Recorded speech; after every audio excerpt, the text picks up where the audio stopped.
Super Over Super Over with Adil Azhar.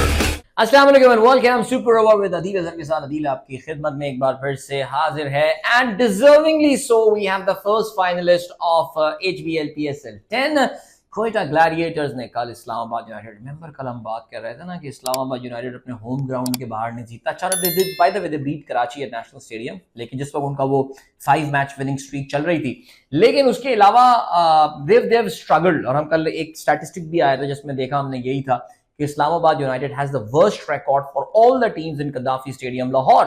सो कल Islamabad United एक बार फिर शिकस्त खा गया और ये कहना पड़ेगा कि एक बड़े मार्जिन से उनको शिकस्त हुई है। किसी भी T20 मैच में 30 रन से हारना is a reasonably big total there. पहले बैटिंग करते हुए कोयटा ग्लैडिएटर्स 209 रन बनाए, फिन एलन टीम में वापस आ गए एंड ऑल, उसका उनको फायदा हुआ। राइली रूसो तो कल ज्यादा कंट्रीब्यूट नहीं कर पाए, लेकिन Faheem Ashraf was the stand out player for them along with Dinesh Chandimal.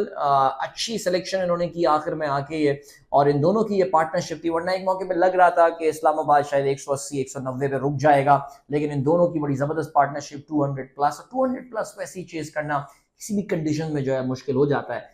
जवाब में इस्लामाबाद यूनाइटेड की टीम जो है वो 179 रन बनाकर आउट हो गई। लॉस्ट दैट गेम, 210 चेस करने थे और वो 30 रन से ये मैच हार गए।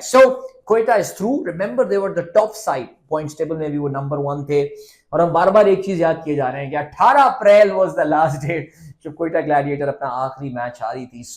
What an amazing run they are having right now. जबरदस्त। अब बात करते हैं आज के मैच के हवाले से। Now we are in the elimination, I would say के zone now. Lahore Qalandars versus Karachi Kings. Pakistan super league की गालिबन पाकिस्तान क्रिकेट की हिस्टोरिकली भी देखा जाए तो ये एक बड़ी जबरदस्त राइवलरी रही है।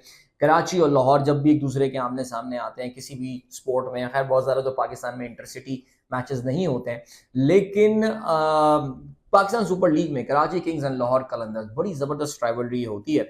और रीसेंट टाइम्स में हमने ज़ाहिर देखा है कि कुछ बराबरी का सीन चल रहा है। मसलन कि इस PSL में भी अगर हम बात कर लें तो एक मैच कराची जीता, एक मैच जो है वो लाहौर जीता। और अगर आपको याद हो तो लाहौर जब पिछली बार मैच हारा था, एक बड़ा नज़दीकी मैच हारा था, बड़ा क्लोज मैच हारा था, तो उसके बाद जो है वो याद है ना, शाहीन शाह अफरीदी ने ज़ैनब से बात करते हुए क्या बोला था? उसने कहा था ये कराची किंग्स को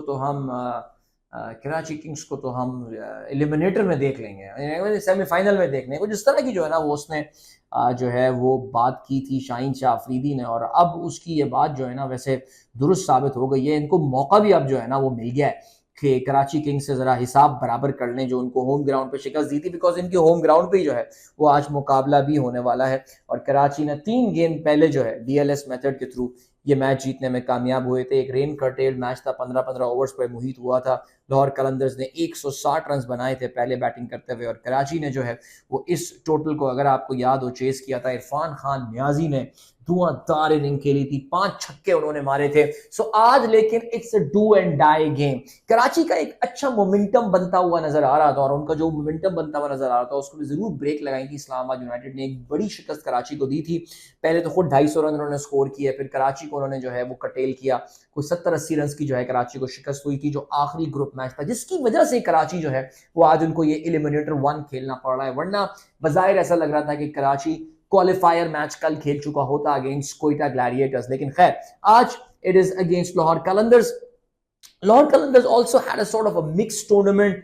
कई जगहों पे ऐसा लगा कि यार वो दे डूइंग फाइन और उनकी सिचुएशन जो है वो बेहतर हो रही है, बट कहीं पे जाके जो है वो ज़ाहिर है ऐसा लगा कि नहीं, बिल्कुल आउट ऑफ फॉर्म और आउट ऑफ टच ये टीम नजर आ रही है। कुछ ऐसे खिलाड़ी इस टीम में हैं जो कि अब वाकई लाइबिलिटी साबित हो रहे हैं उनके लिए। आपको पता है कि वो कुछ प्लेयर्स के अगेंस्ट उन्होंने अपनी ये टीम बनाई भी है, लेकिन आई थिंक एक बहुत बड़ा जो प्लस इस बार कोयटा लाहौर कलंदर्स के लिए हुआ है वो फ़खर जमान की फॉर्म में वापसी है। फ़खर कंसिस्टेंटली रन्स बना रहे हैं, किसी ना किसी तरीके से कंट्रीब्यूट कर रहे हैं, और अगर आज कराची फ़खर को पहले आउट करने में कामयाब हो जाता है, I think this will give an amazing boost to them. Mohammad Naeem has been one of the finds of this tournament. अच्छी कारकर्दगी का मुजाहरा किया। शुरू में नईम को क्रिटिसिज्म का निशाना बनाया जा रहा था, उनको खिलाया मुसलसल जा रहा था, but he was not scoring runs.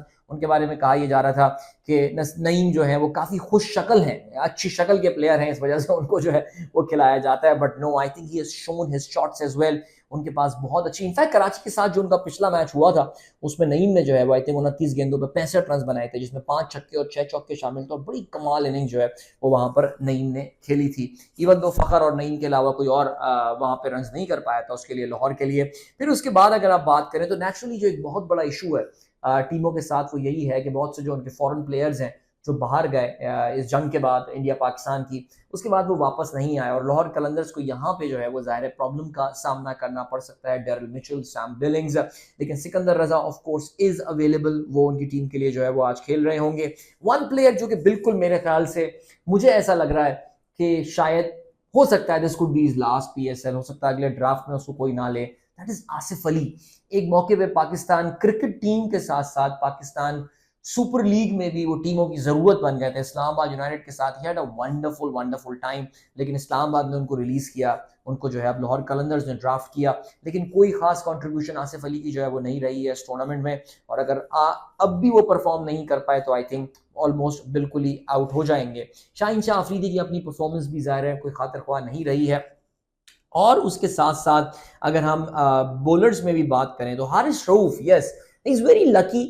Haris Rauf Pakistan cricket team में जगह बनाने में जो है वो कामयाब हो गए हैं, लेकिन इस टूर्नामेंट में आपने ये नोट किया है that Haris Rauf is being overshadowed by some players and कुछ और इस तरह के फास्ट बॉलर्स हैं जिन्होंने लाइमलाइट में रहे हैं। Asif Abbas Afridi, I'm quite surprised why this poor kid is not a part of the Pakistan squad against Bangladesh। जिस तरह की परफॉर्मेंस अब्बास की रही है और 17 विकेटें हासिल करके he still the highest wicket taker. कल अबरार को 1 विकेट मिली, अबरार 16 विकेटों पर जो है वो आ गए हैं।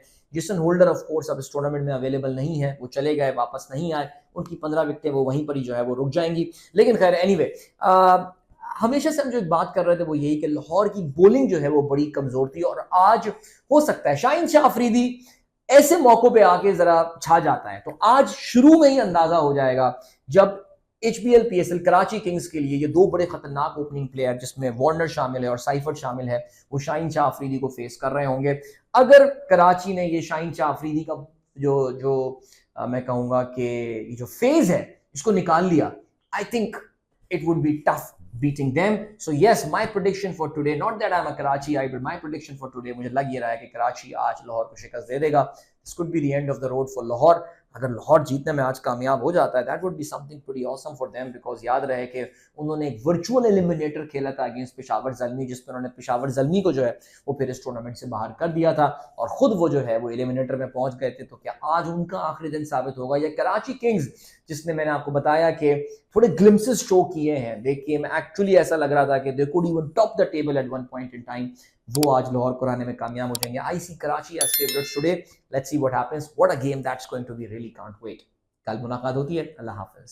This is Mira FM 107.4.